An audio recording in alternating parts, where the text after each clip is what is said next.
Hello everyone, आज के इस वीडियो से हम शुरू करने वाले हैं क्लास 10th की साइंस। और साइंस का पहला ही चैप्टर है केमिकल रिएक्शंस एंड इक्वेशंस। शायद इस चैप्टर से और केमिस्ट्री से बहुत सारे स्टूडेंट्स को डर लगता है, तो इसीलिए हम फर्स्ट यूनिट को खत्म करेंगे जिसमें केमिस्ट्री के बहुत सारे आपको चैप्टर्स मिल जाएंगे ताकि आपके डाउट्स खत्म हो सकें। अगर आपके कोई डाउट्स उसके बाद भी रहते हैं तो आप मुझे कमेंट्स में जरूर क्वेश्चंस पूछिए। मैं कोशिश करूंगा कि कमेंट्स के थ्रू या वीडियोस के थ्रू आपके डाउट्स क्लियर करूं। और आपके अगर बहुत ज़्यादा डाउट्स हैं तो आप मुझे कांटेक्ट करके ऑनलाइन क्लासेस भी ले सकते हैं। तो चलिए हम शुरू करते हैं फर्स्ट चैप्टर जो कि है केमिकल रिएक्शंस एंड इक्वेशंस। तो इसमें सबसे पहले हम बात करते हैं केमिकल रिएक्शन की और केमिकल इक्वेशन की कि केमिकल रिएक्शन क्या होती है और केमिकल इक्वेशन क्या होती है। तो आपको कुछ ध्यान रखना है कि केमिकल रिएक्शन में क्या होता है, केमिकल रिएक्शन किसे कहते हैं। तो केमिकल रिएक्शन में होता है, सबसे पहली चीज आपको ध्यान रखनी है, केमिकल रिएक्शन में होता है कोई केमिकल चेंज। ये केमिकल चेंज होता है। और केमिकल चेंज का मतलब क्या है?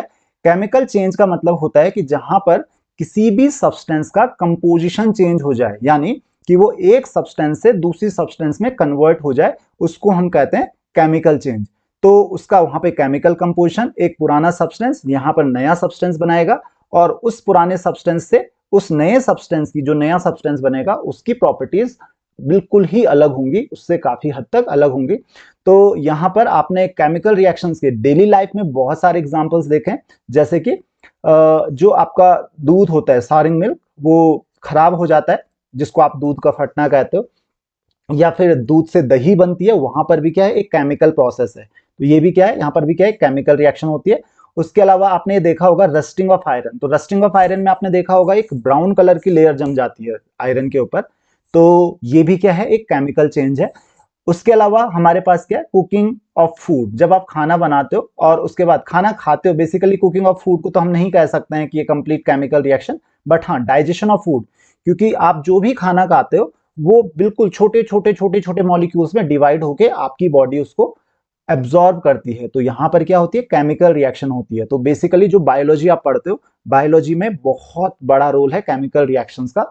तो इसके अलावा आपने और भी चीजें देखी होंगी, जैसे कि कंबशन। आप किसी पेपर को जलाते हो या किसी लकड़ी को जलाते हो तो आपने देखा होगा कि नया सब्सटेंस जो बनता है, कुछ तो गैसेस निकल जाती हैं, कार्बन डाइऑक्साइड, और कुछ आपका जो ऐश बच जाती है जब आप पेपर को बर्न करते हो या लकड़ी को बर्न करते हो, तो आपके पास चारकोल बच जाता है। तो ये क्या है, ये भी एक केमिकल रिएक्शंस है। तो आई होप कि आपको ये चीज समझ में आ गई होंगी कि केमिकल रिएक्शंस का मतलब क्या है। उसके अलावा आपको केमिकल रिएक्शंस में बहुत बहुत सारी चीजें देखने को मिलेंगी, बहुत सारे कैरेक्टरिस्टिक्स केमिकल रिएक्शंस में देखने को मिलेंगी। तो हम उन्हीं से डील करने वाले हैं, उन्हीं के बारे में हम डिस्कस करने वाले हैं। तो क्या क्या आपको देखने को मिल सकता है, कि कैसे पता चलेगा, क्योंकि यहाँ पर ना दो तरीके के प्रोसेसेस होते हैं। एक होता है फिजिकल प्रोसेस, एक फिजिकल चेंज जिसको आप कह सकते हो, और दूसरा होता है केमिकल चेंज। तो फिजिकल चेंज यानी कि किसी चीज की फिजिकल अपीयरेंस बदल जाती है, तो उसको हम क्या कहते हैं, फिजिकल चेंज। यानी कि फिजिकल प्रॉपर्टीज, जैसे कि उसका कलर बदल गया लेकिन उसका केमिकल कंपोजिशन नहीं बदला, या उसकी स्टेट बदल गई, आपने उसको फ्रीज कर दिया तो सॉलिड हो गया, आपने उसको थोड़ा हीट किया तो लिक्विड में कन्वर्ट हो गया, और ज्यादा हीट किया तो वेपर में कन्वर्ट हो गया। उसका स्टेट तो बदला लेकिन यहाँ पर क्या नहीं हुआ, कोई उसमें केमिकल चेंज नहीं आया, तो उसको आप केमिकल रिएक्शन नहीं कहोगे। जैसे कि आप पानी को गर्म करते हो, वेपर बनती है, तो कोई केमिकल रिएक्शन नहीं हुई। क्यों? क्योंकि है तो इन दी एंड वाटर ही। या उसको आप ठंडा करके फ्रीज करते हो और आइस बना देते हो, बर्फ बना देते हो, तो ये भी क्या नहीं है, केमिकल चेंज नहीं है, यहाँ पर फिजिकल चेंज है।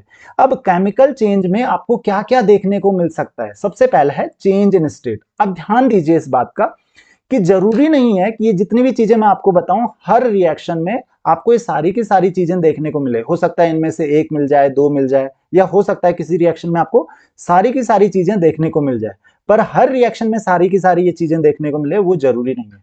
तो आपको केमिकल रिएक्शन का आइडिया इसी चीज से लग जाता है। कुछ कुछ चीजें आपको देखने को मिलती हैं, जैसे कि यहां पर है change in state. Change in state यानी कि कोई रिएक्शन हुई, सॉलिड सब्सटेंस था लिक्विड में कन्वर्ट हो गया, या लिक्विड था सॉलिड में कन्वर्ट हो गया, या गैस था लिक्विड में कन्वर्ट हो गया, या सॉलिड में कन्वर्ट हो गया। एक एग्जांपल मैं आपको देख के बताता हूं कि जैसे ये अमोनिया है, अमोनिया गैस को अगर आप हाइड्रोजन क्लोराइड गैस, मैं हाइड्रोक्लोरिक एसिड की बात नहीं कर रहा हूं, मैं हाइड्रोजन क्लोराइड गैस की बात कर रहा हूं। इन गैसेस को, दो गैसेस को जब आप कंबाइन करते हो तो यहां पर बनता है अमोनियम क्लोराइड। अब ये भी गैस है और ये भी गैस है, इन दो गैसेस को जब आप कंबाइन करते हो तो अमोनियम क्लोराइड बनता है। अमोनियम क्लोराइड एक सॉल्ट है और आपको पता है सॉल्ट जो रूम टेम्परेचर पे मिलेंगे आपको वो सॉलिड स्टेट में ही मिलेंगे। तो यहां पर क्या हुआ, दो गैसेस को कंबाइन करके एक सॉलिड बन गया। तो यहां पर क्या हुआ, स्टेट चेंज हो गई भाई, पहले गैस थी ये बन गया सॉलिड। तो ये क्या है, चेंज इन स्टेट। तो एक एक दो दो एग्जांपल आपको मैं बताऊंगा जहां पे कि आपको पता चल जाएगा कि हाँ ऐसा भी होता है। उसके अलावा तो ये तो बड़ा सिंपल है, ये सॉलिड बन गया गैसेस की हेल्प से। जरूरी नहीं है गैसेस से ही बने, लिक्विड से भी कोई सॉलिड बन सकता है, या सॉलिड से लिक्विड भी बन सकता है, सॉलिड से गैस भी बन सकता है। दूसरा आता है आपके पास चेंज इन कलर। अब कुछ रिएक्शंस में आपको कलर भी चेंज देखने को मिल सकता है। एक एग्जांपल आपको मैं बहुत बढ़िया सा एग्जांपल दे देता हूं, इसका आपको इजीली समझ में आ जाएगा। तो एक कंपाउंड ले लेते हैं हम लोग, copper nitrate. Copper nitrate, copper nitrate. तो इसको जब आप हीट करते हो, वैसे इसका कलर कैसे होता है, वैसे ग्रीनिश या हल्का सा ब्लूइश होता है। तो हल्का सा ग्रीन और ब्लूइश अपीयरेंस इसका आता है। वैसे कॉपर के सॉल्ट्स जो होते हैं या तो हल्के से ग्रीन होंगे या फिर ब्लूइश होंगे, तो इसमें हल्का सा ग्रीनिश अपीयरेंस आता है। तो कॉपर नाइट्रेट जो है, कॉपर नाइट्रेट को जब आप हीट करते हो तो ये फॉर्म करता है, ध्यान दीजिए देखिए, ये फॉर्म करता है कॉपर ऑक्साइड, ये फॉर्म करता है कॉपर ऑक्साइड, और साथ में नाइट्रोजन डाइऑक्साइड गैस फॉर्म करता है, और उसके अलावा ऑक्सीजन गैस फॉर्म करता है। अब ये दोनों तो गैसेज हैं, ये दोनों तो गायब हो जाएंगे, आपको पता भी नहीं चलेगा कि कुछ बचा हुआ है। और ये सॉलिड है, ये सॉलिड होता है, ये भी सॉलिड होता है ना। तो कार्बन नाइट्रेट भी सॉलिड होता है, कॉपर ऑक्साइड भी सॉलिड होता है। ये जो ग्रीन कलर है कॉपर नाइट्रेट का, ये कंप्लीटली आपको मिलेगा कौन सी फॉर्म में, कॉपर ऑक्साइड की फॉर्म में। अभी जो कॉपर ऑक्साइड है यहां पर आपका, इसका जो कलर होता है वो होता है ब्लैक। तो आपको ना ये ग्रीन कलर जो था पहले हीट करने के बाद आपको देखने को मिलेगा कि तो ब्लैक हो गया। तो यहां पर क्या हुआ, कलर चेंज हुआ इस सब्सटेंस का। आई होप कि आपको ये चीज समझ में आ गई होगी कि कहीं पर आपको क्या मिल सकता है, कलर में चेंज देखने को मिल सकता है। उसके अलावा थर्ड चीज क्या होती है, evolution of gas. Evolution of gas, evolution of gas यानी कि गैस का निकलना। अब यही एक रिएक्शन है, देखिए यहां पर इसी रिएक्शन की अगर मैं बात करूं तो यहां पे देखिए दो दो गैसेस निकल रही हैं, एक नाइट्रोजन डाइऑक्साइड और एक ऑक्सीजन गैस इवॉल्व हो रही है। उसके अलावा मैं आपको और भी एग्जांपल दे सकता हूं जहां पे एवोल्यूशन ऑफ गैस होता है।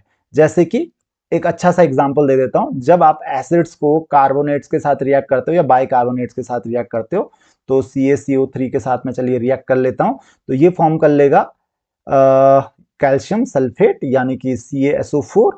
ये तो डिसॉल्व हो जाएगा सॉल्यूशन में, प्लस आपको क्या देखने को मिलेगा साथ में, प्लस आपको देखने को मिलेगा वाटर, ये तो पानी तो था ही उसमें सॉल्यूशन में, और प्लस कार्बन डाइऑक्साइड गैस। तो ये आपको कार्बन डाइऑक्साइड गैस बाहर निकलते हुए मिलेगी। यहां पर क्या हो रही है, गैस इवॉल्व हो रही है, यानी कि गैस बाहर निकल रही है। तो ये क्या है, एक और आपको इंडिकेशन मिल गया कि हाँ क्योंकि कोई गैस इवॉल्व हो रही है, शायद यहां पे कोई केमिकल रिएक्शन हो रही हो। देन नेक्स्ट आता है आपके पास चेंज इन टेम्परेचर। अब चेंज इन टेम्परेचर क्यों होता है, तो आपने देखा होगा कि कुछ केमिकल रिएक्शंस में, अब ध्यान दीजिए इस बात पे, कुछ केमिकल रिएक्शंस में क्या होता है, कुछ केमिकल रिएक्शंस में टेम्परेचर चेंज होता है। टेम्परेचर चेंज क्यों होगा, या तो उस रिएक्शन में हीट एब्जॉर्ब हो रही होगी या फिर हीट इवॉल्व हो रही होगी। तो इस चेंज इन टेम्परेचर को जरा डिटेल में डिस्कस कर सकते हैं हम। तो मैंने क्या कहा यहाँ पे कि दो चीजें यहाँ पे आपको देखने को मिल सकती हैं। एक पहला है चेंज इन टेम्परेचर में इवोल्यूशन ऑफ हीट। अब जिस भी रिएक्शन में हीट बाहर निकलती है उसको हम कहते हैं एक्सोथर्मिक रिएक्शन। क्या कहते हैं उसको हम, एक्सोथर्मिक रिएक्शन। भाई एक सिंपल सी बात है कि अगर हीट निकल रही हो तो गर्मी तो होगी उससे, और गर्मी होगी तो क्या होगा, टेम्परेचर बढ़ जाएगा। तो टेम्परेचर जिस रिएक्शन में बढ़ता है उसको हम क्या कहते हैं, एक्सोथर्मिक रिएक्शन कहते हैं। तो ध्यान रखिए, अगर आपको एग्जाम में पूछा जाए कि एक्सोथर्मिक रिएक्शन क्या होती है, तो आप बहुत इजीली इसका आंसर दे सकते हो कि एक्सोथर्मिक रिएक्शन वो रिएक्शन होती है जिस रिएक्शन में हीट इवॉल्व होती है या हीट बाहर निकलती है। और अगर हीट निकलेगी तो गर्मी तो होगी, टेम्परेचर क्या होगा, बढ़ जाएगा। एक एग्जांपल, अब जितने भी कंबशन के एग्जांपल्स हैं, जितने भी कंबशन के आपको एग्जांपल मिलेंगे ना, किसी भी चीज को आप जलाओगे तो हीट तो निकलेगी ही निकलेगी, गर्मी होगी ही होगी, टेम्परेचर बढ़ेगा ही बढ़ेगा। तो जितने भी कंबशन के एग्जांपल आपको देखने को मिलेंगे वो क्या है, एक्सोथर्मिक रिएक्शन के एग्जांपल हैं। देखिए अब यहाँ पे आप किसी भी सब्सटेंस को बर्न कर सकते हो, कोयले को बर्न कर लो, कोयला क्या है, कार्बन है। तो कार्बन को बर्न किया, क्या चाहिए बर्न करने के लिए, किसी भी चीज को जलाने के लिए क्या चाहिए, बचपन से पढ़ा है आपने कि ऑक्सीजन चाहिए। अब अगर हमारे पास ऑक्सीजन है और कार्बन को हम बर्न कर रहे हैं तो ये बनाता है कार्बन डाइऑक्साइड। क्या बनाता है? Carbon dioxide. और यहाँ पे क्या निकलती है? हीट निकलती है साथ में। तो ये क्या है? ये एक एक्सोथर्मिक रिएक्शन है। यहाँ पर क्या हो रही है? हीट बाहर निकल रही है, हीट एब्जॉर्ब हो रही है, तो टेम्परेचर क्या होगा? बढ़ जाएगा। अब मैं आपको एक और दूसरा एग्जाम्पल बताता हूं जहां पर क्या होता है, जहां पर हीट बाहर निकलने की बजाय हीट एब्जॉर्ब होती है, तो उस रिएक्शन को हम कहते हैं एंडोथर्मिक। तो इसका आपको ध्यान रखना है, ऐसी रिएक्शन को हम कहते हैं एंडोथर्मिक रिएक्शन। तो ऐसी रिएक्शंस जिनमें हीट एब्जॉर्ब होती है, क्योंकि ये हीट एब्जॉर्ब कर लेते हैं, तो बाहर से हीट जब चली जाएगी सराउंडिंग से, तो आपका सराउंडिंग्स में टेम्परेचर क्या हो जाएगा? कम हो जाएगा। तो ऐसा एक एग्जांपल देता हूं आपको, जैसे नाइट्रोजन और ऑक्सीजन। यहाँ पे ध्यान दीजिए, ये कंबशन रिएक्शन नहीं है, यहाँ पे हम नाइट्रोजन को जला नहीं रहे हैं, क्योंकि नाइट्रोजन बर्न नहीं होती है, नाइट्रोजन जलती नहीं है। तो यहाँ पे हम नाइट्रोजन को ऑक्सीजन के साथ रिएक्ट कर रहे हैं, तो ये बनाता है नाइट्रिक ऑक्साइड। और यहाँ पर हीट की रिक्वायरमेंट होती है, यहाँ पे ये हीट एब्जॉर्ब करता है। करेक्ट? तो इस चीज का आपको ध्यान रखना है। तो इसको हम कहते हैं एंडोथर्मिक रिएक्शन। एंडोथर्मिक रिएक्शन में क्या होती है, ये चीज ध्यान रखनी है आपको कि एंडोथर्मिक रिएक्शन में हीट क्या होता है? एब्जॉर्ब होती है। और अगर हीट एब्जॉर्ब कर लेगा कोई, तो क्या हो जाएगा? टेम्परेचर कम हो जाएगा। यहाँ पे हीट बाहर निकलती, हीट निकलेगी तो क्या होगा? गर्मी होगी। तो यहाँ पे इसको हम क्या कहते हैं? इसमें क्या होता है? Heat is evolve. तो एक्सोथर्मिक रिएक्शन में हीट क्या होती है? इवॉल्व होती है। तो ये चीज ध्यान रखिए, एक्सोथर्मिक रिएक्शन में हीट इवॉल्व होती है, एंडोथर्मिक रिएक्शन में हीट एब्जॉर्ब होती है। बड़ी सिंपल सी बात है। चलिए अब आगे बढ़ते हैं।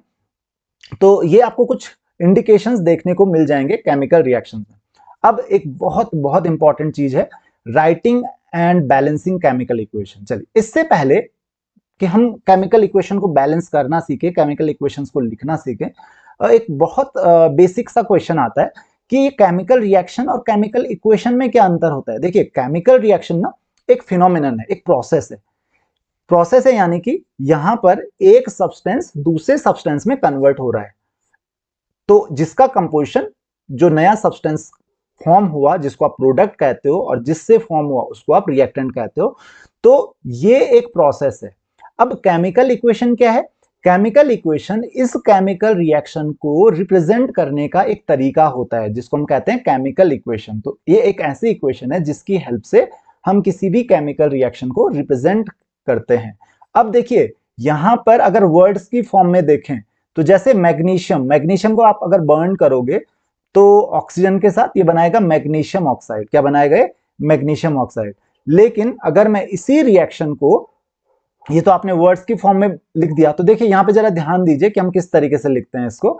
यहां पे आपने लिखा मैग्नीशियम और ऑक्सीजन। तो जिस चीज से आपको नई चीज बनानी होती है, जिस चीज को खत्म हो जाना होता है, इसको हम कहते हैं रिएक्टेंट। रिएक्टेंट से पहले हम, इस एरो से पहले हम रिएक्टेंट्स को लिखते हैं। जितने भी चीज कंबाइन हो रही है या फिर अलग होना है जिसको भी, उसको हम कहते हैं रिएक्टेंट्स। तो रिएक्टेंट्स कन्वर्ट होता है किसमें? प्रोडक्ट में। तो जो नया कंपाउंड बनता है इसको हम कहते हैं प्रोडक्ट, और जिस कंपाउंड में चेंज आता है इसको हम कहते हैं रिएक्टेंट। तो यहाँ पे मैग्नीशियम और ऑक्सीजन क्या है? रिएक्टेंट है, क्योंकि इनसे नई चीज बन रही है। किससे बन रही है नई चीज? मैग्नीशियम और ऑक्सीजन से बन रही है। और नई चीज कौन सी बन रही है? वो होता है प्रोडक्ट। नई चीज बन रही है मैग्नीशियम ऑक्साइड। तो ध्यान रखिए, इस एरो के लेफ्ट हैंड साइड में, ये लेफ्ट हैंड साइड हो गई, तो ये है रिएक्टेंट्स, लेफ्ट में रिएक्टेंट, और इस एरो के राइट में हम क्या लिख लेते हैं? प्रोडक्ट्स को लिख लेते हैं। अब इसी चीज को हम इक्वेशन की फॉर्म में लिखते हैं। चलिए देखते हैं इक्वेशन की फॉर्म में कैसे लिखेंगे। यहां पे देखिए क्या है, मैग्नीशियम है प्लस O2 है, ऑक्सीजन है। करेक्ट? अब मैग्नीशियम और ऑक्सीजन, अब आप बहुत बच्चों के दिमाग में क्वेश्चन आता है कि ऑक्सीजन को ना हम, ऑक्सीजन तो O होता है, ये O2 क्या होता है? देखिए O2 और O में हम रिएक्शन में O नहीं लिखते, हम O2 लिखते हैं। और ऐसा क्यों होता है? क्योंकि जिस फॉर्म में वो सब्सटेंस एग्जिस्ट करेगा, ऑक्सीजन कभी भी ना एक सिंगल एटम की फॉर्म में नहीं एग्जिस्ट करता है। ये जो एलिमेंट्स होते हैं, कुछ एलिमेंट्स होते हैं जो मॉलिक्यूल्स की फॉर्म में एग्जिस्ट करते हैं। और आपको पता है कि अगर वो मॉलिक्यूल्स की फॉर्म में एग्जिस्ट करते हैं तो उनको हमको मॉलिक्यूल की ही फॉर्म में लिखना पड़ेगा, मॉलिक्यूल की ही फॉर्म में रिप्रेजेंट करना पड़ेगा, क्योंकि उसी फॉर्म में रहते हैं। तो हम ऑक्सीजन को O कभी भी नहीं लिखते हैं किसी केमिकल रिएक्शन में, हम ऑक्सीजन को लिखते हैं O2। तो ये चीज ध्यान रखिए, इससे शायद आपका कंफ्यूजन दूर हो गया होगा कि O नहीं लिखना है, O2 लिखना है। और यहाँ पे मैग्नीशियम, क्योंकि ये तो एलिमेंटल फॉर्म में, जितने भी मेटल्स होते हैं वो एलिमेंटल फॉर्म में ही एग्जिस्ट करते हैं। लेकिन कुछ एलिमेंट्स ऐसे जो नॉन मेटल्स होते हैं, स्पेशली जैसे नाइट्रोजन हो गया, हाइड्रोजन हो गया, क्लोरीन हो गया, फ्लोरीन हो गया, ये सब डाई एटॉमिक फॉर्म में, मॉलिक्यूल्स की फॉर्म में एग्जिस्ट करते हैं।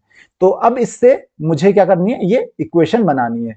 तो ये मैग्नीशियम का फॉर्मूला हो गया Mg, और इसका हो गया, ऑक्सीजन का हो गया O2, और मैग्नीशियम ऑक्साइड का फॉर्मूला क्या हो गया, MgO।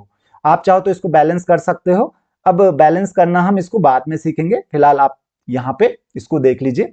और दूसरी, इसके बाद देखिए ये इक्वेशन क्योंकि यहाँ पे बैलेंस नहीं है, चलिए मैं बैलेंस करके बता देता हूँ। यहाँ पे 2 आएगा और यहाँ पे भी 2 आएगा। तो ये इक्वेशन बैलेंस हो चुकी है, लेकिन अभी हम सीखेंगे कि बैलेंस इसको करना कैसे। बैलेंस्ड इक्वेशन क्या होती है और इक्वेशन को बैलेंस क्यों करना है। तो ध्यान रखिए कि बैलेंसिंग द इक्वेशन का मतलब क्या होता है। बैलेंसिंग का इक्वेशन का मतलब क्या होता है, देखिए, तो जब भी आप कोई इक्वेशन लिखते हो तो आप इस इक्वेशन से क्या बताना चाह रहे हो, क्योंकि भाई कुछ भी आप लिख रहे हो तो इसका कुछ ना कुछ तो मीनिंग होगा। तो आप बताना क्या चाह रहे हो इस इक्वेशन से, आप इस इक्वेशन से ये बताना चाह रहे हो कि मेरे पास कौन कौन से सब्सटेंस थे, मैंने किस किस सब्सटेंस को रिएक्ट करवाया और उससे मुझे नया सब्सटेंस क्या मिला। अब यहां पर एक लॉ आता है जिसको हम कहते हैं law of conservation of mass. Law of conservation of mass बचपन से आप पढ़े जा रहे हो, क्या होता है law of conservation of mass. एक सिंपल सी चीज कहता है कि मास या matter can neither be created nor be destroyed. Matter को आप क्रिएट या डिस्ट्रॉय नहीं कर सकते हो, हाँ एक फॉर्म से दूसरी फॉर्म में कन्वर्ट जरूर कर सकते हो। यानी कि जिस भी रिएक्टेंट को मैं कन्वर्ट कर रहा हूं, प्रोडक्ट बना रहा हूं, वो प्रोडक्ट हवा कहीं अचानक नहीं आया, किससे बना है, वो रिएक्टेंट से बना है। तो ये एक्चुअली हुआ क्या है, रिएक्टेंट ही कन्वर्ट हुआ है प्रोडक्ट में। और अगर रिएक्टेंट ही प्रोडक्ट में कन्वर्ट हुआ है तो ऐसा तो हो नहीं सकता है कि रिएक्टेंट जो है, जितना भी हमने रिएक्टेंट लिया, प्रोडक्ट उससे ज्यादा बन जाए, क्योंकि भाई प्रोडक्ट बनाने के लिए कुछ ना कुछ तो चाहिए, किसी ना किसी चीज से तो बना होगा। तो जो प्रोडक्ट है वो कहीं ना कहीं से तो आना चाहिए, किसी मैटर से ही आना चाहिए। तो आप क्या कह रहे हो यहाँ पे कि जो मैटर है उसको ना आप क्रिएट कर सकते हो ना डिस्ट्रॉय कर सकते हो। इसका मतलब क्या हुआ कि जितना रिएक्टेंट होगा आपके पास उतना ही तो आप प्रोडक्ट बना सकते हो, उससे ज्यादा प्रोडक्ट तो बना नहीं पाओगे। बनाओगे कहां से, रिएक्टेंट तो खत्म हो जाएगा। और बन किससे रहा था प्रोडक्ट, रिएक्टेंट से ही बन रहा था। तो जितना आपके पास रिएक्टेंट है उतना ही प्रोडक्ट बनेगा। और इसीलिए बैलेंसिंग का मतलब यही हुआ कि हम रिएक्टेंट की साइड में और प्रोडक्ट की साइड में बराबर बराबर अमाउंट में जो एटम्स हैं उनको रखते हैं। इंडिविजुअल एटम्स को काउंट करके, जितने भी एटम्स हैं हर एलिमेंट के, उसको काउंट करके बराबर बराबर आपको करना होता है। तो अब इसको बराबर करें तो कैसे करें, जैसे कि मैंने अभी आपको बताया था ना कि ये जो इक्वेशन है इसको मैंने बैलेंस किया था। बहुत सारे बच्चों को बैलेंस करने में ही दिक्कत होती है, तो बैलेंसिंग के मैंने वैसे बहुत सारे वीडियोस बनाए हैं। अगर आप बोलो तो मैं शेयर कर देता हूं, मैं इसको डिस्क्रिप्शन में शेयर कर देता हूं, आप वहां से उन वीडियोस को भी देख सकते हैं। तो उसमें आपको बहुत सारे हेल्प मिल जाएगी। लेकिन यहाँ पे बहुत बेसिक आइडिया मैं आपको बता देता हूं कि यहाँ पर क्या समझना है हमको और किस चीज में कंफ्यूज नहीं होना। देखिए अगर यहाँ पर O2 है, देखिए मैग्नीशियम है, तो मैग्नीशियम का यहाँ पे देखिए Mg मैंने लिखा था, और Mg में हमने क्या ऐड किया था, ऑक्सीजन ऐड किया था, करेक्ट। और यहाँ पे क्या बना, MgO बना। चलिए ये देखिए, तो सबसे पहले हमको काउंट करने होते हैं कि भाई हर साइड में कितने एटम्स हैं। यहाँ पे मैग्नीशियम का एक एटम है, यहाँ पे देखिए O2 है। तो O2 देखिए, O2 एक मॉलिक्यूल है। ध्यान से सुनिए क्या कह रहा हूं मैं, O2 एक मॉलिक्यूल है, ना कि एक एटम है।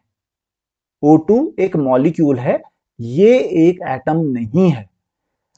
O2 का मतलब क्या हुआ कि ऑक्सीजन के एक मॉलिक्यूल में 2 एटम्स होते हैं। यानी कि अगर मैं O2 कह रहा हूं तो मॉलिक्यूल तो ये एक ही है, लेकिन इस मॉलिक्यूल में कितने एटम्स हैं, 2 एटम्स हैं।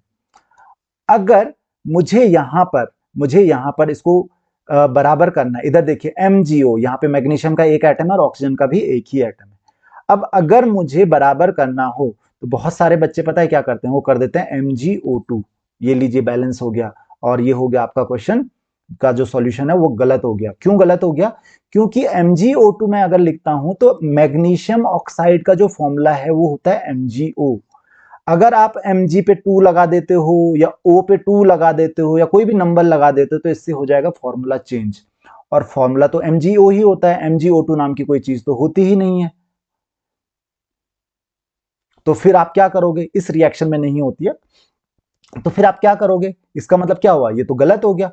तो आप फॉर्मूला चेंज नहीं कर सकते हो। सबसे पहली चीज ये चीज ध्यान रखनी है कि किसी भी डिजिट के, किसी भी एटम के नीचे उसके आगे आपको ये 2 3 नहीं लगाना है, उससे फॉर्मूला चेंज होगा। और फॉर्मूला चेंज करना किसी भी केमिकल इक्वेशन में अलाउड नहीं है। क्यों नहीं है, क्योंकि उससे तो आपकी केमिकल इक्वेशन ही चेंज हो जाएगी। केमिकल इक्वेशन थोड़ा ना चेंज करनी थी हमें क्या करना था, हमें तो केमिकल इक्वेशन बैलेंस करनी थी।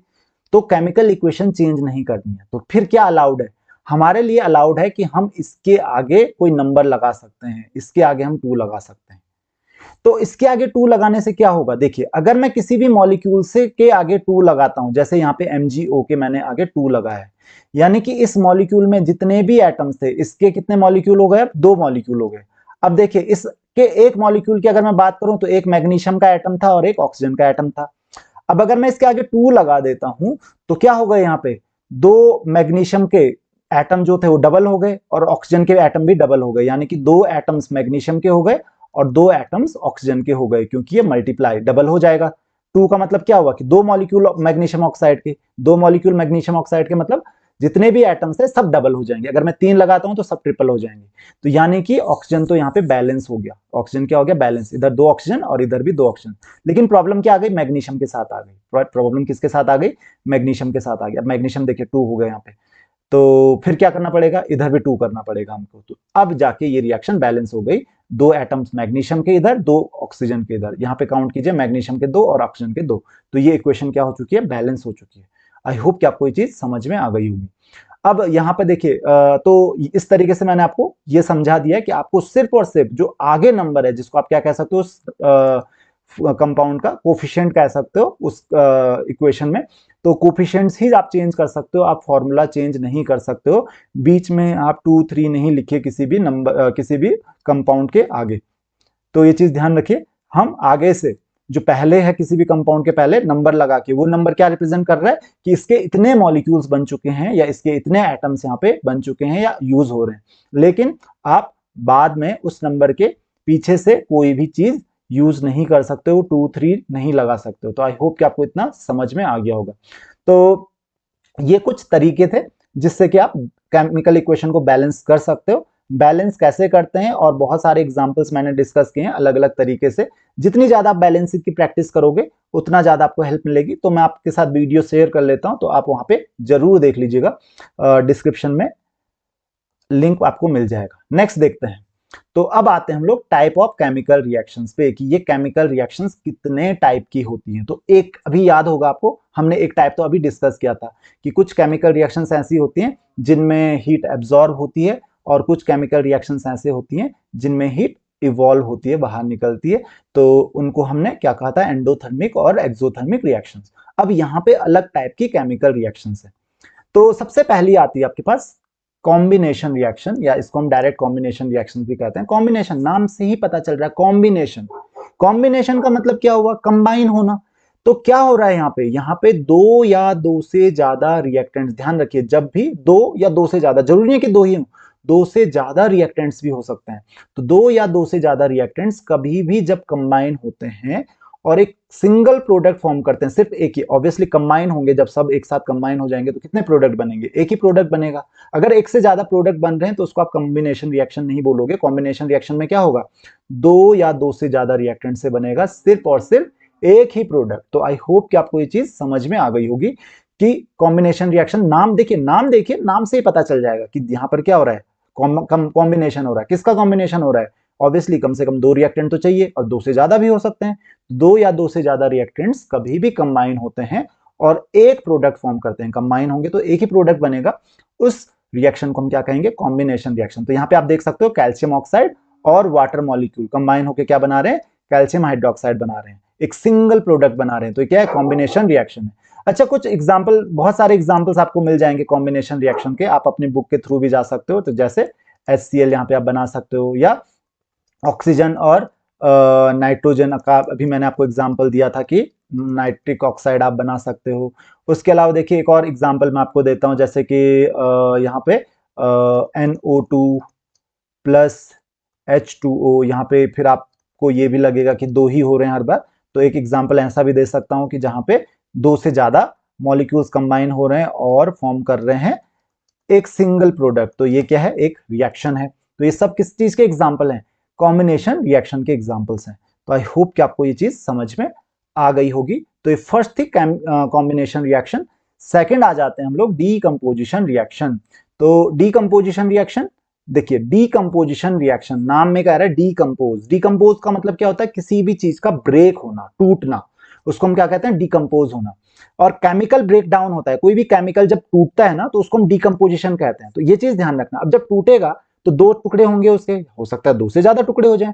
तो कभी भी किसी भी केमिकल रिएक्शन में जब कोई कंपाउंड ब्रेक होता है और ब्रेक होके दो या दो से ज्यादा नए कंपाउंड बनाता है तो उसको हम क्या कहेंगे, डीकम्पोजिशन रिएक्शन। अगर आप ध्यान से देखें तो क्या ये एकदम उल्टा नहीं है? जो आपने अभी पढ़ी, कौन सी रिएक्शन पढ़ी, कॉम्बिनेशन का।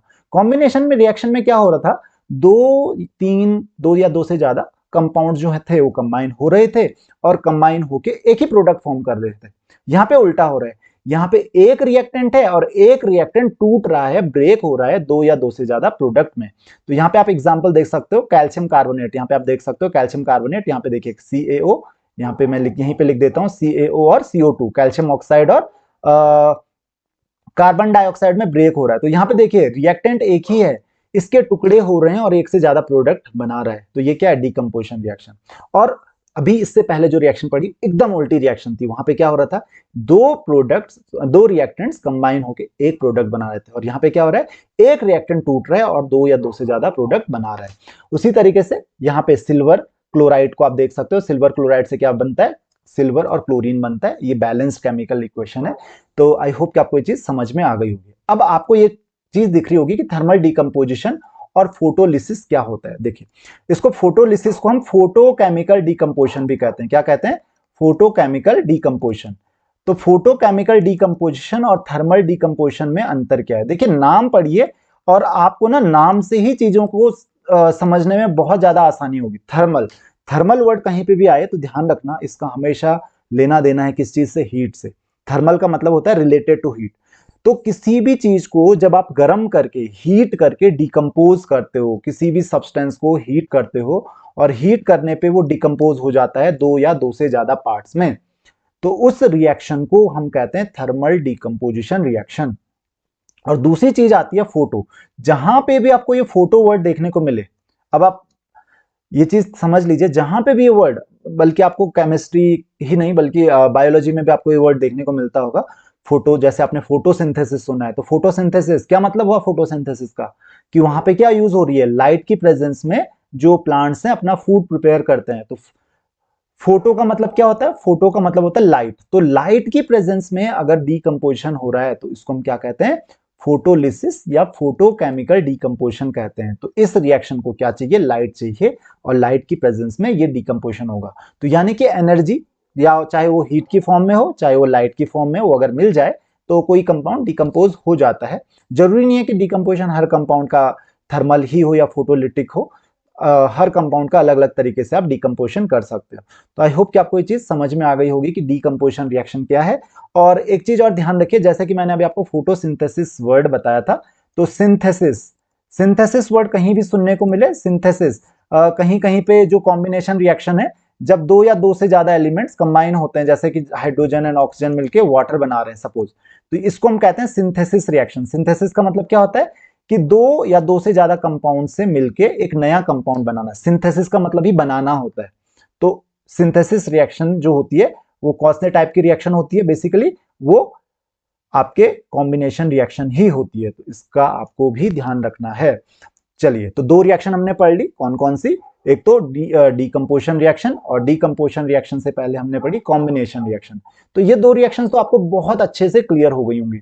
तीसरी रिएक्शन आपके पास आती है डिस्प्लेसमेंट रिएक्शन। अब ये डिस्प्लेसमेंट रिएक्शन क्या होती है, तो डिस्प्लेसमेंट, देखिए डिस्प्लेसमेंट, डिस्प्लेस वर्ड देखिए, डिस्प्लेस, डिस्प्लेस यानी कि किसी को उसकी जगह से हटा देना। केवल हटाना नहीं, उसको हटाना और उसकी जगह पे खुद आ जाना। तो अगर आपने किसी को उसकी जगह से हटाया, उसको उठा के उसकी जगह पे बैठ गए, तो ये क्या है, डिस्प्लेसमेंट है। तो आप क्या कर रहे हो, किसी को, किसी और को डिस्प्लेस करके उसकी जगह पे किसी और को बिठा दे रहे हो, तो इसको हम क्या कहते हैं, डिस्प्लेसमेंट कहते हैं। तो डिस्प्लेसमेंट में रिएक्शन में भी यही होगा।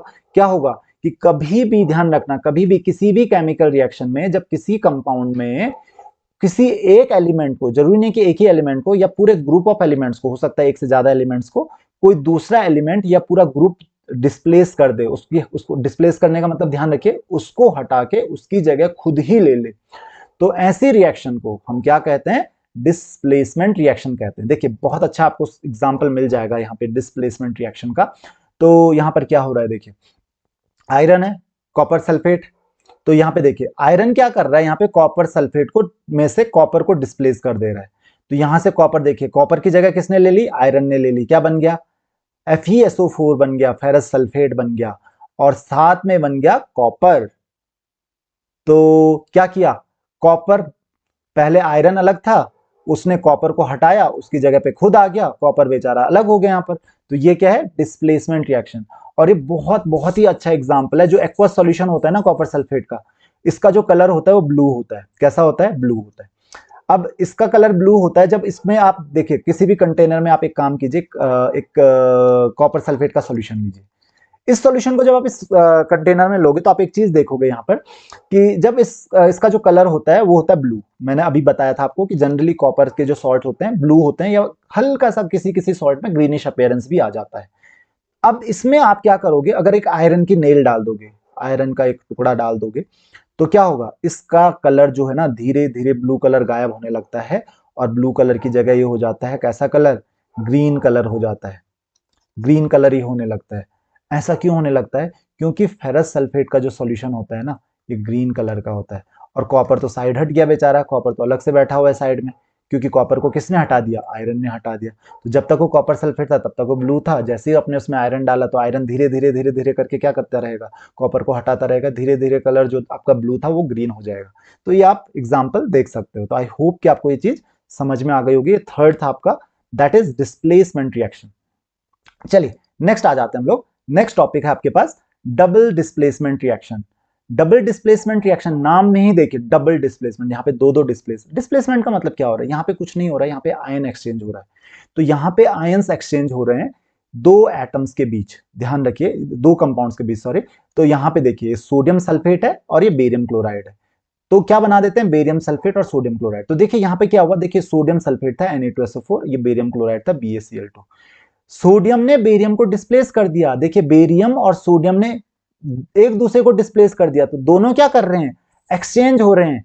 सोडियम सल्फेट जो था और बेरियम क्लोराइड जो था, बेरियम चला गया सल्फेट के साथ जो कि जिसके साथ पहले सोडियम था, और बेरियम जो कि पहले क्लोराइड के साथ था, क्लोराइड के साथ कौन चला गया, सोडियम चला गया। तो यहाँ पे दोनों एक दूसरे को डिस्प्लेस कर रहे हैं, इसीलिए इसका नाम क्या है, डबल डिस्प्लेसमेंट रिएक्शन है। तो आई होप कि आपको ये चीज समझ में आ गई होगी। तो यहाँ पे आपको क्लियरली दिख रहा है बेरियम ने बना दिया सल्फेट जो कि पहले सोडियम बना रहा था, और बेरियम जो कि पहले क्लोराइड बना रहा था, अब वो क्लोराइड किसका है, सोडियम का हो गया। तो बेरियम और सोडियम ने क्या किया, एक दूसरे को डिस्प्लेस कर दिया। वैसे यहाँ पर भी दो तरीके की रिएक्शन होती है। इस रिएक्शन को हम कहते हैं प्रिसिपिटेशन रिएक्शन कहते हैं। क्यों, क्योंकि ये precipitation reaction actually double displacement का ही टाइप है, क्योंकि ये जो बेरियम सल्फेट है ना ये इनसॉल्युबल होता है, और इनसॉल्युबल होता है तो जो इनसॉल्युबल सब्सटेंस होता है ना किसी भी सॉल्यूशन में, वो नीचे एक क्यू का मतलब क्या है, यहाँ पे एक्वस सॉल्यूशन। अभी इस पे भी आएंगे कि ये AQ वगैरह क्यों लिखा हुआ है हमने, ये S का मतलब क्या है। तो यहाँ पर जो बेरियम सल्फेट का जो सॉल्यूशन होता है ना, क्योंकि ये डिसॉल्व होता नहीं है तो ये क्या हो जाता है, नीचे डिपोजिट हो जाता है। इसीलिए हम इसी को जो डिपोजिशन होता है नीचे, इसी को हम क्या कहते हैं, प्रिसिपिटेट कहते हैं। तो इसको हम कहते हैं प्रिसिपिटेशन रिएक्शन। और एक और रिएक्शन होती है जिसको हम कहते हैं न्यूट्रलाइजेशन रिएक्शन। न्यूट्रलाइजेशन रिएक्शन में क्या होता है, एक एसिड होता है, चलिए एक जैसे H2SO4 हो गया, और दूसरा एक बेस होता है लाइक NaOH हो गया। अब क्या होगा, ये Na जो है SO4 के साथ चला जाएगा तो क्या बना देगा, सोडियम सल्फेट बना देगा Na2SO4। और ये जो OH है ये H के साथ चला जाएगा, तो प्लस क्या बन जाएगा, H और OH मिलके क्या बना देते हैं, वाटर बना देते हैं। तो इस रिएक्शन में जब एसिड और बेस मिलके ये होता है आपका एक सॉल्ट और वाटर बनाते हैं, ऐसी रिएक्शन को हम कहते हैं न्यूट्रलाइजेशन रिएक्शन। ये क्या है, न्यूट्रलाइजेशन है। तो न्यूट्रलाइजेशन बोलो या फिर न्यूट्रलाइजेशन, या फिर बोलो आप इसको प्रिसिपिटेशन रिएक्शन, दोनों क्या हैं, डबल डिस्प्लेसमेंट रिएक्शंस के टाइप हैं। तो आप ध्यान रखिए हमने चारों टाइप के रिएक्शंस पढ़ लिए, कॉम्बिनेशन रिएक्शन, देन उसके बाद हमने पढ़ी डीकंपोजिशन रिएक्शन, फिर सिंगल डिस्प्लेसमेंट रिएक्शन या जस्ट डिस्प्लेसमेंट रिएक्शन, और फिर हमने पढ़ी डिस्प्लेसमेंट रिएक्शन। तो आई होप कि आपको ये चीज समझ में आ गई होगी, चारों टाइप के रिएक्शंस। इसके अलावा आपको ध्यान रखना है, इसके अलावा एक और चीज आती है हमारे पास, यहां पर आती है हमारे पास रिडॉक्स रिएक्शंस। अब आप कहोगे रिडॉक्स रिएक्शंस क्या होती हैं, तो रिडॉक्स रिएक्शंस क्या होती हैं ये समझ लेते हैं। तो जहां पर होता है ऑक्सीडेशन एंड रिडक्शन। अब आप बोलोगे ऑक्सीडेशन और रिडक्शन क्या होता है, ऑक्सीडेशन होता है gain of oxygen. Gain of oxygen का मतलब क्या हुआ, कोई भी एटम अगर ऑक्सीजन गेन करता है या फिर हाइड्रोजन लूज करता है तो मैं क्या बोलूंगा, इसका क्या हो रहा है, ऑक्सीडेशन हो रहा है। और रिडक्शन का मतलब क्या हो रहा है कि कोई भी एटम अगर उल्टा, ठीक उल्टा, अगर ऑक्सीजन लूज करता है या फिर हाइड्रोजन गेन करता है तो उसको हम कहते हैं रिडक्शन। तो और हर रिएक्शंस में जिसमें ऑक्सीडेशन और रिडक्शन होता है उनको हम क्या कहते हैं, रिडॉक्स रिएक्शन। अब एक चीज यहाँ पे ध्यान रखना कि रिडॉक्स रिएक्शन ऐसे रिएक्शंस नहीं होगी कोई भी कि जिसमें केवल ऑक्सीडेशन हो रहा हो या रिडक्शन हो रहा हो। हर रिएक्शन में ऑक्सीडेशन हो रहा है तो रिडक्शन भी होगा, अगर होंगे तो दोनों होंगे वरना कोई भी नहीं होगा। तो यहाँ पे देखिए एक एग्जाम्पल देखिए, बहुत अच्छा एग्जाम्पल आपको देखने को मिल जाएगा। कॉपर ऑक्साइड और हाइड्रोजन आपस में रिएक्ट कर रहे हैं और क्या फॉर्म कर रहे हैं, कॉपर और वाटर फॉर्म कर रहे हैं। तो देखिए यहां पर क्या हुआ, कॉपर ने तो बेचारे ने क्या कर दिया, ऑक्सीजन लूज कर दिया, इसका तो ऑक्सीजन गया, कॉपर का गया ऑक्सीजन। तो कॉपर का क्या हो गया यहाँ पे, आप क्या कह सकते हो, कॉपर का क्या हो गया, कॉपर का हो गया यहाँ पे, इसका हो गया रिडक्शन, क्योंकि लॉस हो गया ऑक्सीजन का, तो क्या हो गया इसका रिडक्शन। और हाइड्रोजन ने देखिए ऑक्सीजन गेन कर दिया, तो हाइड्रोजन का क्या हो गया यहाँ पे, हाइड्रोजन का हो गया ऑक्सीडेशन। अब एक चीज ध्यान से समझिए, यहाँ पे ये बड़ा ट्रिकी चीज है। यहाँ पे आते हैं आपके पास ऑक्सीडाइजिंग एजेंट। तो ऑक्सीडाइजिंग एजेंट का मतलब क्या होता है, ऑक्सीडाइजिंग एजेंट, तो यहाँ पे ये चीज ध्यान रखना, ऑक्सीडाइजिंग एजेंट और ऑक्सीडेशन दोनों अलग चीज है। ऑक्सीडेशन की डेफिनेशन तो बता दी आपको, लेकिन ऑक्सीडाइजिंग एजेंट एकदम अलग है उससे। ऑक्सीडेशन क्या बोला कि गेन ऑफ ऑक्सीजन या फिर loss of hydrogen. Oxidising agent क्या होता है, ऑक्सीडाइजिंग एजेंट वो सब्सटेंस होता है विच ऑक्सीडाइजेज अदर्स, जो दूसरों को ऑक्सीडाइज करता है। ये क्या करता है, ऑक्सीडाइज अदर्स। ये क्या करते हैं, ऑक्सीडाइजिंग एजेंट्स दूसरों को ऑक्सीडाइज करते हैं। और दूसरों को ऑक्सीडाइज कैसे करेंगे, उनको ऑक्सीजन दे देंगे, ऑक्सीजन दे देंगे तो उनका ऑक्सीडेशन हो जाएगा। देंगे कहां से, खुद से देंगे, और खुद ऑक्सीजन देना पड़ेगा तो खुद का तो रिडक्शन हो जाएगा। तो बाय रिड्यूसिंग देमसेल्फ, भाई अगर दूसरों को ऑक्सीडाइज करना है तो उसके लिए ऑक्सीजन देना पड़ेगा उनको, कहां से देंगे, खुद से देंगे, या फिर हाइड्रोजन निकालना पड़ेगा, अगर हाइड्रोजन निकाल देंगे तो खुद के पास हाइड्रोजन आ जाएगा, तो खुद का क्या हो जाएगा, रिडक्शन हो जाएगा। तो बाय रिड्यूसिंग देमसेल्व्स, ध्यान रखना। इसी में आपको मैं एग्जांपल में ही बता देता हूं। यहाँ पे देखिए रिडक्शन किसका हो रहा है, कॉपर ऑक्साइड का हो रहा है। तो कॉपर ऑक्साइड क्या है, यहाँ पे ध्यान रखिए, इस रिएक्शन में कॉपर ऑक्साइड क्या है, ये ऑक्सीडाइजिंग एजेंट है। ये क्या है आपका, एक ऑक्सीडाइजिंग एजेंट है। क्यों ऑक्सीडाइजिंग एजेंट है, क्योंकि ये ऑक्सीडाइज कर रहा है, किसको ऑक्सीडाइज किया इसने, हाइड्रोजन को ऑक्सीडाइज किया। कैसे ऑक्सीडाइज किया, उसको ऑक्सीजन दिया, अब उसको तो इसने ऑक्सीजन दे दिया, खुद का क्या हो गया, रिडक्शन हो गया। ये चीज आपको शायद समझ में आ गई होगी। देन रिड्यूसिंग एजेंट, ठीक, अब ऑक्सीडाइजिंग एजेंट समझ में आ गए तो रिड्यूसिंग एजेंट भी आपको समझ में आ जाएंगे। रिड्यूसिंग एजेंट क्या करते हैं, रिड्यूसिंग एजेंट दूसरों को रिड्यूस करते हैं, दूसरों को क्या करते हैं, रिड्यूस करते हैं। और जो दूसरों को रिड्यूस करते हैं वो क्या करेंगे, खुद को बाय ऑक्सीडाइजिंग देमसेल्फ, खुद को क्या करना पड़ेगा, बाय ऑक्सीडाइजिंग देमसेल्व्स। तो यहां पर देखिए, यहाँ पे ध्यान से देखिए, रिड्यूस कैसे करेंगे दूसरे को, दूसरे का रिडक्शन कैसे करेंगे भाई, या तो उसका क्या कर लेंगे, उसका ऑक्सीजन छीन लेंगे, उसका ऑक्सीजन निकाल देंगे, या फिर उसको हाइड्रोजन दे देंगे। तो अगर उसका ऑक्सीजन छीन लेंगे तो इनके पास ऑक्सीजन आ जाएगा, तो उनका क्या हो जाएगा, ऑक्सीडेशन हो जाएगा खुद का। और अगर उनको हाइड्रोजन देंगे तो खुद से हाइड्रोजन चला जाएगा, और अगर हाइड्रोजन जाता है तो क्या होता है, वो ऑक्सीडेशन होता है। तो यहाँ पर क्या हो रहा है कि जो दूसरों को ऑक्सीडाइज करते हैं वो खुद रिड्यूस हो जाते हैं। तो दूसरों को ऑक्सीडाइज करने वाले और खुद रिड्यूस होने वालों को क्या कहा जाता है, ऑक्सीडाइजिंग एजेंट। और दूसरों को रिड्यूस करने वालों को क्या कहा जाता है, रिड्यूसिंग एजेंट। तो यहाँ पे दूसरों को रिड्यूस कौन कर रहा है, जिसका खुद का ऑक्सीडेशन हो रहा है, यानी कि वाटर, हाइड्रोजन। तो हाइड्रोजन क्या है यहाँ पे, रिड्यूसिंग एजेंट है। इस चीज को, अगर ये चीज आपको फिर से समझ में नहीं आई तो एक बार जरूर फिर से देख लीजिएगा, बहुत सिंपल सी चीज है कि ऑक्सीडेशन और रिडक्शन तो आपको समझ में आ गए होंगे। लेकिन ऑक्सीडाइजिंग एजेंट्स वो होते हैं जो दूसरों को ऑक्सीडाइज करते हैं। बहुत सारे बच्चों को गलतफहमी हो जाती है कि ऑक्सीडाइजिंग एजेंट्स वो होते हैं जिनका ऑक्सीडेशन होता है। जिनका ऑक्सीडेशन होता है उनको ऑक्सीडाइजिंग एजेंट्स नहीं कहते हैं, वो तो रिड्यूसिंग एजेंट होते हैं। जो दूसरों को ऑक्सीडाइज करते हैं, और दूसरों को ऑक्सीडाइज करेंगे तो फिर से ध्यान दीजिए, दूसरों को ऑक्सीडाइज करने के लिए खुद का रिडक्शन करना पड़ेगा। तो जो दूसरों को ऑक्सीडाइज करते हैं उनको ऑक्सीडाइजिंग एजेंट्स कहते हैं, जो दूसरों को रिड्यूस करते हैं उनको रिड्यूसिंग एजेंट्स कहते हैं। तो ऑक्सीडाइजिंग एजेंट्स का रिडक्शन होता है और रिड्यूसिंग एजेंट्स का ऑक्सीडेशन होता है। तो बड़ा ट्रिकी लग रहा होगा, लेकिन एक बार फिर से देख लीजिए, अगर कंफ्यूजन हो रहा है आपका कंफ्यूजन क्लियर हो जाएगा। तो आई होप कि आपको ये चीज समझ में आ गई होगी। और अब हम लास्ट टॉपिक डिस्कस करते हैं कि ये ऑक्सीडेशन रिडक्शन आपने पढ़ा, ये ऑक्सीडेशन का इफेक्ट क्या होता है। तो ऑक्सीडेशन का एक इफेक्ट आपको देखने को मिलेगा कहाँ, कोरोजन में। अब ये कोरोजन क्या होता है, कोरोजन में देखा होगा आपने, ये लिखा है यहाँ पे जैसे gradual degradation of metals due to environmental factor. आपको जैसे कि अभी एक एग्जांपल बताया कि जैसे कोई भी मटेरियल होता है, कोई भी मेटल होता है, और वो मेटल धीरे धीरे धीरे धीरे खराब होता जाता है, कमजोर होता जाता है, कमजोर होता जाता है, और एक टाइम आता है वो खराब हो जाता है, पूरा खत्म हो जाता है। इसको हम क्या कहते हैं, डिग्रेड होना, धीरे धीरे उसकी क्वालिटी खत्म होता जाता है, कमजोर होता जाता है, और इसी को हम क्या कहते हैं, कोरोजन कहते हैं। तो यहाँ पर एक बहुत अच्छा एग्जांपल आपने देखा होगा, जैसे rusting of iron. Rusting of iron में आपने देखा होगा, रस्टिंग ऑफ आयरन में आपने देखा होगा कि जो आयरन होता है, तो क्या होता है, धीरे धीरे जैसे अगर वो एटमोस्फेयर में, देखिए ध्यान रखिए, ड्यू टू किसकी वजह से होता है, एटमोस्फेयर की वजह से। अभी एनवायरमेंटल फैक्टर्स होते क्या, बेसिकली एनवायरमेंटल फैक्टर्स होते हैं दो बहुत इंपॉर्टेंट फैक्टर्स, मॉइस्चर और एयर। एयर की प्रेजेंस में और मॉइस्चर की प्रेजेंस में मोस्ट ऑफ द रिएक्शंस होती हैं, जिनकी वजह से ये कोरोजन होता है। और ये कोरोजन खुद में अपने आप में एक केमिकल रिएक्शन है। जो रस्टिंग ऑफ आयरन है ना, वो खुद में अपने आप में एक केमिकल रिएक्शन है।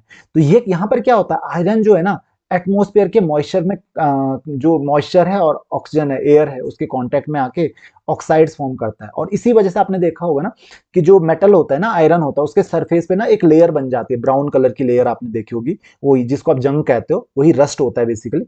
तो वो क्या है, आयरन का ऑक्साइड है, और ये धीरे धीरे लेयर्स निकलती रहती है, निकलती रहती हैं, और आपका जो आयरन होता है धीरे धीरे धीरे धीरे उसको खत्म करता रहता है, वो कमजोर होता रहता है, होता रहता है, एक टाइम आएगा टूट जाएगा।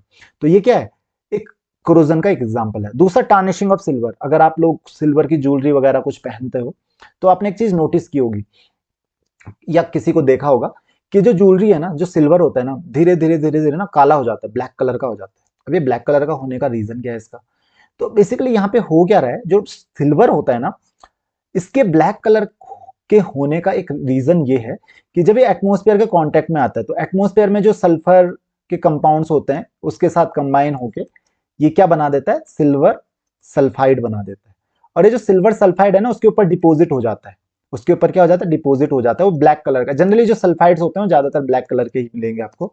तो ब्लैक कलर का एक लेयर बन जाती है सिल्वर की ज्वेलरी के ऊपर। फिर आप उनको क्लीन करते हो, बार बार बार बार उनको साफ करवाना पड़ता है एसिड से। तो यहाँ पर क्या हो रहा है, ब्लैक कलर का आपका जो सब्सटेंस डिपॉजिट हो जाता है आपकी ज्वेलरी के ऊपर या सिल्वर के ऊपर, इसको हम कहते हैं टार्निशिंग ऑफ सिल्वर। तो ये भी किसका एग्जांपल है, कोरोजन का एग्जांपल है। वो लेयर निकालनी पड़ेगी, वो सिल्वर भी निकलेगा उसके साथ थोड़ा बहुत। तो ये क्या है, कोरोजन का एक एग्जांपल है। तो आई होप कि आपको ये चीज समझ में आ गई होगी। देन दूसरा एग्जाम्पल आपको देखने को मिलेगा रैंसिडिटी का। अब ये रैंसिडिटी क्या होती है, रैंसिड फूड आपने सुना होगा वर्ड। तो यहां पर क्या होता है कि जो आपके जो फैट्स और ऑयल्स होते हैं, अब फैट्स और ऑयल्स कहाँ होते हैं, जितना भी आप खाना खाते हो ना, ज्यादातर खाने में फैट्स और ऑयल्स होते हैं। तो जैसे कि आप कोई भी खाना खाते हो, आपने देखा होगा, इसलिए बोला जाता है कि जो खाना होता है वो क्या करना चाहिए, बिल्कुल फ्रेश खाना खाना चाहिए, जो पुराना खाना नहीं खाना चाहिए। क्यों नहीं खाना चाहिए, क्योंकि उसका हो जाता है ऑक्सीडेशन। तो उसमें जो फैट्स और ऑयल्स हैं, जब वो ऑक्सीजन के साथ, एटमॉस्फेयर के साथ कांटेक्ट में आते हैं, तो उनका होता है ऑक्सीडेशन। और ऑक्सीडेशन की वजह से उसमें आपको टेस्ट उनका थोड़ा सा, आपने देखा होगा, जो बिल्कुल एकदम फ्रेश खाना होता है, ताजा ताजा बना हुआ खाना होता है, काफी टेस्टी लगता है। वही चीज आप सुबह खाना बनाओ, शाम को खाओ या अगले दिन खाओ, तो उसका टेस्ट इतना अच्छा नहीं आता। क्यों, क्योंकि उसमें जो भी आपके ऑयल्स और फैट्स मेनली जो होते हैं, उनका क्या हो जाता है, ऑक्सीडेशन हो जाता है, और उसकी वजह से थोड़ा सा उनसे स्मेल भी आने लगती है। तो ये क्या हो रहा है, यहाँ पे मैं बैक्टीरियल डिकम्पोजिशन की बात नहीं कर रहा हूँ, मैं यहाँ पे रैंसिड की बात कर रहा हूँ। तो इसको हम क्या कहते हैं, इसी चीज को हम कहते हैं रैंसिडिटी। अब क्वेश्चन ये है कि इस रैंसिडिटी से बचाया कैसे जाए। तो आपने देखा होगा कि आजकल भाई, आपको मैं कह रहा हूं कि सुबह खाना बनाया, शाम तक या अगले दिन तक तो खराब हो जाता है। लेकिन आपने देखा होगा पैक्ड फूड आता है, पैक्ड फूड जो आता है वो तो कई महीनों तक चलता है, 1 महीने 2 महीने 3 महीने तक चलता है आराम से, कुछ कुछ तो 6 6 महीने तक चलता है। फिर वो चलता कैसे है, उसका क्या ऑक्सीडेशन नहीं होता है।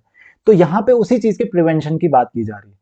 तो क्या कर सकते हैं हम, एंटीऑक्सीडेंट्स यूज कर सकते हैं। अब देखिए, एंटीऑक्सीडेंट्स जो होंगे वो क्या करेंगे, जो ऑक्सीजन होगा उसको खुद से कंज्यूम कर लेंगे और आपके फूड के साथ रिएक्ट नहीं करने देंगे। तो एडिंग एंटीऑक्सीडेंट्स को ऐड करके आपको ये फायदा मिल जाएगा। तो एंटीऑक्सीडेंट्स क्या कहते हैं कि ऑक्सीडाइज नहीं होने देते हैं फूड का। क्यों, क्योंकि वो खुद ही ऑक्सीजन के साथ कंबाइन होकर ऑक्सीजन को फूड के साथ कांटेक्ट में नहीं आने देते हैं। ठीक है। दूसरा होता है storing in air tight containers. आपने देखा होगा जो पैक्ड फूड आता है वो हमेशा एयर टाइट कंटेनर्स में ही आता है, उसके अंदर एयर नहीं जा सकती। क्यों? क्योंकि एयर में होती है ऑक्सीजन, और ऑक्सीजन अगर आपके फूड के साथ कंबाइन हो गया तो अगेन उसको ऑक्सीडाइज कर देगा और आपका फूड जो होगा वो खराब हो जाएगा। तो आपने देखा होगा एक बार आप जो पैक्ड फूड होता है, आप चिप्स खाते हो या आप बिस्किट्स वगैरह खाते हो, उसको ओपन करके छोड़ दो, और ओपन करके फिर अगर आपने पैक करके रखा हो तो कई दिनों तक चलेगा, लेकिन अगर आपने ओपन करके छोड़ दिया, अगले दिन खाओगे तो अगले दिन ही आपको उसका टेस्ट अजीब सा लगने लगेगा। तो ऐसा क्यों होता है? ऐसा इसीलिए होता है कि जब तक वो एयर टाइट कंटेनर में था तब तक तो एयर उसके अंदर नहीं जा रही थी। जैसे ही आपने खोला, एयर के साथ वो कांटेक्ट में आ गया, और एयर के साथ कांटेक्ट में आ गया तो एयर क्या करेगी? उसको ऑक्सीडाइज करने लगेगी, और उसकी वजह से उसका टेस्ट खराब हो जाएगा। और यही चीज इसीलिए आपने देखा होगा कि जब भी आप कोई चीज खाते हो जो, तो आपको बोला जाता है कि इसको एयर टाइट बॉक्स में रखिए। जितना भी फूड होता है ना, एयर टाइट बॉक्स में रखिए। क्यों? क्योंकि वहां पे एयर नहीं जाएगी, और एयर नहीं जाएगी तो उसका ऑक्सीडेशन नहीं होगा। हालांकि क्या होता है कि उस बॉक्स के अंदर थोड़ा बहुत तो एयर रहेगी, लेकिन एयर उतनी ज्यादा नहीं रहती है, तो इतना ज्यादा ऑक्सीडेशन नहीं होता है, तो इसलिए वो ऑक्सीडेशन से बच जाता है। और तीसरा आता है फ्लशिंग विद नाइट्रोजन। अब ये तो बहुत ज्यादा यूज होता है, आपने लेज खाए होंगे, बहुत ज्यादा ऐड आते हैं लेज के, और आपने आपको मीम भी बनते हैं लेज के ऊपर कि उसमें केवल हवा ही हवा होती है। बेसिकली वो एयर नहीं होती है। अगर एयर होगी ना लेज में तो लेज पैकअप के खराब हो जाते हैं। तो जो आपके चिप्स होते हैं ना, उसमें आपने देखा होगा पूरी हवा भरी रहती है। तो वो हवा इसलिए नहीं भरी रहती है कि उससे वेट बढ़ जाएगा, उससे एक्चुअली वेट बिल्कुल भी नहीं बढ़ता है, वेट तो उसका ना के बराबर होता है। उसके अंदर क्या होती है? नाइट्रोजन। कौन सी गैस भरी जाती है उसके अंदर? नाइट्रोजन। और वो इसीलिए भरी जाती है क्योंकि अगर नाइट्रोजन जो होती है ना, नाइट्रोजन रिएक्ट नहीं करती है आपके फूड के साथ, और नाइट्रोजन अगर आप भर दोगे तो पूरा कवर करके रखेगा उसको, उसमें के अंदर ऑक्सीजन जाने की कोई चांसेस है नहीं वैसे भी। तो नाइट्रोजन भर देते हैं उसके अंदर ताकि वो नाइट्रोजन के एटमॉस्फेयर में रहें, और नाइट्रोजन के एटमॉस्फेयर में रह के आपका जो फूड है वो खराब ना हो। तो आई होप कि आपको ये चीज समझ में आ गई होगी। तो ये था आज का लेक्चर, और इसी के साथ आपका ये चैप्टर भी खत्म होता है। अगर आपको कोई भी डाउट्स हैं तो अगेन मैं फिर से कह रहा हूं, आप मुझे कमेंट में क्वेश्चंस पूछ सकते हैं। अगर आपके डाउट्स बहुत ज़्यादा हैं तो आप मुझसे ऑनलाइन क्लासेस भी ले सकते हैं मुझसे कांटेक्ट करके। और अगर आपको ये वीडियो पसंद आता है तो मैं कोशिश करूंगा कि इस चैप्टर से रिलेटेड और बाकी चैप्टर से रिलेटेड भी क्वेश्चन आंसर्स भी अगले वीडियोस में लेके आऊं। तो इस वीडियो में फिलहाल इतना है। नेक्स्ट वीडियो में नेक्स्ट चैप्टर डिस्कस करेंगे। तो till then, good bye, thank you very much.